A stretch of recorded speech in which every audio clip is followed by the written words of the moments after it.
আমাকে যদি তুমি মাফ না করো, বলো না গো কার দরবারে গিয়ে আমি আবার মাফ চাই? তুমি ছাড়া তো আমাদের মালিক নেই। আল্লাহ তুমি মাফ না করলে আমি কার দরবারে গিয়া দ্বারস্থ হব? আর আমার মতো গুনাহগারে যদি মাফ না করে জাহান্নামের আগুনে জ্বালাও, বলো না তোমার কি ফায়দা হবে? তোমার কি লাভ হবে? এইভাবে 40 দিন টানা কান্না শুরু করছে। কানতে কানতে কানতে চোখ দিয়া পানি পড়ে না, এখন রক্ত পড়ে। এমন কান্না কানছে রে, এমন ভাবে তওবা করছে, তওবা করতে গিয়ে আমার মালিক নিয়ে তো খুশি করা করছে। কালতে কালতে কঙ্কাল হয়ে গেছে, চোখ দিয়া পানি পড়ে না, এখন রক্ত পড়ে।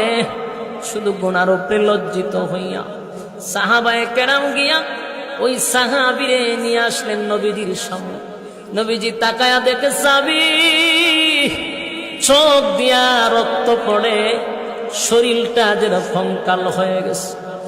আল্লাহর নবী তাকায়া দেখে যেই মাত্র সাহাবী নবীর সামনে হাজির, শরীরটা